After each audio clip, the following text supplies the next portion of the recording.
I'm pissed off. Game companies are all phasing out physical. Consumers are losing their rights to what they bought. And this one spot in the center of my back kind of hurts. And if you press a little, never mind. The point is that these multi-billion-dollar companies just don't care about us like they used to. But why? Why is this happening now? Well, I don't know how to say this, but it's not just out of the blue. Something's been changing with these companies over the course of a console generation that's allowed them to so confidently fuck everyone over. That's why I'm here, to spread the word a little bit about why this is happening now and give some solutions to the issues of modern gaming that'll actually let you sleep at night. But first, it's important I give some context. Now, out of all physical media that's widely available, I'd have to say physical games are definitely the piece of physical media that's most integral to its industry. Like, I could listen to a vinyl, but like my phone's right here and my thumb's right here and Spotify's right here, and even though I'm sure you could come up with an incredible 3-minute long speech with the best arguments as to why I should play songs on vinyl, by the time you say your first word, Kendrick's already playing. These are nice, but ultimately just collector's items. Now, physical games, those have some very obvious benefits to them. Now, of course, you have the stuff that makes the collector and me squeal, like manuals, inserts, and maybe even posters sometimes, but these games are fully on the disc or card. They're saving hard drive space on my console. And thanks to a little law called the first sale doctrine, I, as a consumer, can buy a game and do literally anything I want with it. Resell, edit, the file, and the publisher can't do shit.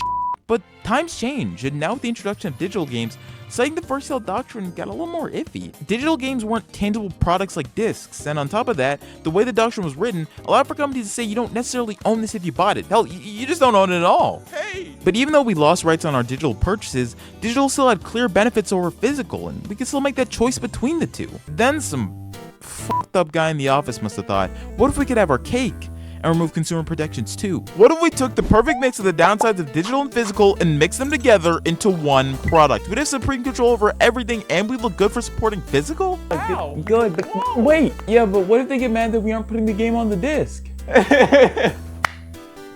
We're not gonna fucking tell them. Incomplete game discs, game key cards, and code boxes just exist to screw us over. Not even our governments will change anything because game companies won't stop kissing these senators' asses. Is anybody in there?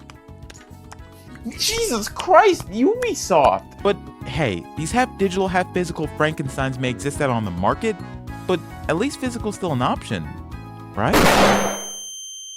Yeah, man, after all this bullshit, it just feels like Microsoft and Sony said, fuck it, how low can we go? I think everybody felt that collective shock of, damn, I didn't know they'd actually do it. But this didn't come out of nowhere. This happened as the result of a slow shift in focus for these companies over the course of 2 generations that led them towards this all-digital move. What caused this shift for companies? Well, it's because they got everything they wanted. Now, what is that? What does that even mean? Only one console can quote-unquote win the generation by selling the most units, right? Now, before I answer that, I want to describe an earlier generation to show how winnings changed for these console platforms. Another generation of gaming where all console platforms were thriving. A generation that millions of people regard as one of the greatest of all time. The 7th generation. Now, this time, this console generation felt special because it felt like every single major console platform was firing on all cylinders. You had the Wii from the corner dropping banger exclusives, innovative titles, and weird shit. But the PS3 and Xbox, that's where things were really getting interesting. There has been a console war, my friend. I'm sorry. And even though Microsoft was starting out strong, they got a little cocky there at the end, and when they started sliding off the deep end with their Kinect nonsense, Sony was like, we really need to pull our shit together with some banger exclusives near the end of the generation. But Microsoft's domination throughout the generation could not be understated. They had Halo 3, Gears of War, Halo 4! But who do you think won? Was it A, Xbox, B, Sony, C? It was the fucking PS3, yeah! Sony did the impossible and won, and yet, at the end of the day, everybody brought incredible games to the party. Didn't you like that? You see how fun and good that is? Yeah. Let's see how they fuck it up. You see, things were different back in the day. Companies were more focused on snapping up as much market share as possible. But with the advent of digital games, companies realized that they didn't need to snap up the entire market in order to win. They just needed to make money. And this completely changed the game for every company. Now, instead of every console generation centering around competition, each company kind of started doing their own thing while trying to lock down their ecosystems as much as possible. Sony's kind of the one-stop shop for the hardcore gamer, with great exclusive titles and all the multiplats running at their best. Microsoft's doing well with its game subscription service. I mean, the only excuse Xbox users have for buying their consoles is for Game Pass, and it's not even a good one considering you can just get a PC that does everything an Xbox can do and more. And then you have Nintendo with their classic irreplaceable IPs, innovative controllers, innovative consoles, and that. You see, to make as much money as possible, you either have to have a product so good it beats out the competition, or just do your own thing entirely. Now, for a while there, companies were doing the first strategy, but I think now, for the first time forever, we're starting to see companies move away from competition. Because when you're the lone company doing something people really want, you get to control the prices, you get to control the policy.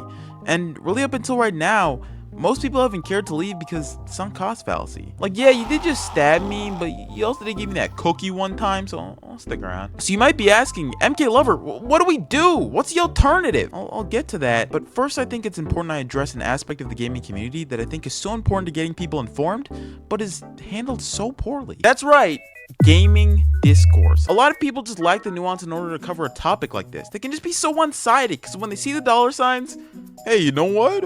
Maybe Nintendo is a piece of stupid fucking shit, shitting ass dog shit. And I'm not saying that Nintendo didn't fuck up in a lot of cases there, but this could have been a moment where we recognize that this wasn't just a Nintendo issue. Many of these policies and practices have been implemented years earlier by Microsoft and Sony. They were just either rarely talked about or never told to us up front. This could have been an opportunity to unite the community towards being more aware about what's really going on in the modern gaming industry. But no, we're just gonna shut on Nintendo for a few months, sow divisions, make a bag, and turn this into a petty console war for dudes like this. And the people praising these companies, it almost feels just as bad because these companies will stab us in the fucking leg, then do the slightest step in the right direction, and people just eat it up. Like, did you see how Microsoft increased the price of Game Pass, then decreased it by a little bit? They made history.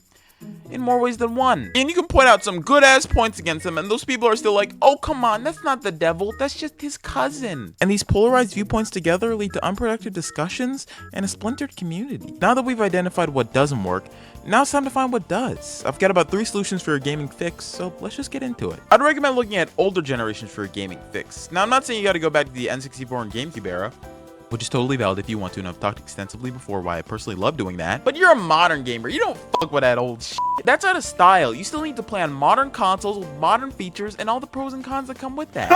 That's why I'd recommend going a generation backwards for your entertainment. Consoles like the PS4, Xbox One, and Switch are as cheap as ever, especially the Xbox One. They're just giving these things away. And these consoles still have their online storefronts up, still have other online capabilities, and are still actively supported with new titles. But if you really don't care about modern releases and you just want to play great games, you have it, I think I'm legally obligated to mention this. Emulation. This is a great little thing because I think it's literally something anybody can do. Once you get your hands on some ethically sourced ROMs, the doors are open for you.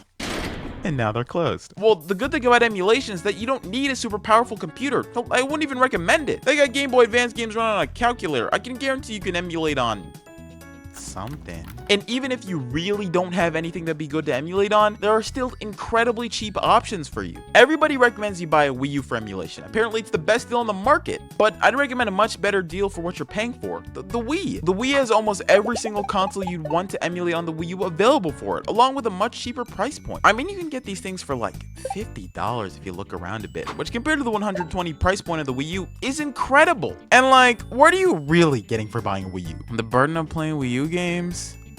Great. But on top of the Wii, we got the 3DS, Switch, Xbox 360, Wii U. I never said it was bad at emulating, I just said it was more expensive. Overall, emulation is just a great option. But my final piece of advice I'll give you, the silver bullet, the best tip I can give you, buy more physical games. I mean, most people got the news that physical gaming was dying and were like, oh my god, this is horrible! Then bought a copy of Big Walk off the eShop off pure muscle memory alone. If you want physical games to stick around, the best thing you can do is buy more of them over digital. I mean, that's the reason why Nintendo's the only company that at least kinda cares about physical games, is because they have the only consumer base that actually invests in them. Trust me, if Nintendo fans were like, we just love office supplies, Nintendo would make 1 billion paper clips and put like 100 in each game if it made their CEO 1 more penny of profit. Companies respond to money and where we're putting it. The best way you can show you want things to change is by actually showing you want things to change, and even if that doesn't do much now, at least you'll gain a greater appreciation for physical gaming in the medium as a whole. It shows that developer that for all that collective time that each and every person spent creating that game, someone out there sees the value in that work and wants to see it physically preserved for as long as possible. It shows that someone out there sees physical gaming as more than just a novelty, which it isn't. Okay, as you might be able to tell, I love physical gaming. I know, big shocker. Seeing how each team decides to show what makes their game special in its world through text and artwork, it's a feeling that can't be replicated by a digital image file in an online storefront. I have so many fond memories growing up with these games, and to think some kid in the not so far future may never get to experience the little joys of physical gaming saddens me. So, I don't know, maybe the next time you decide to pick up a game, choose against that seemingly convenient digital copy and go with the physical edition instead. You might find yourself enjoying gaming a little more. Well, I'm MKL over 37. I'll catch y'all later. Peace.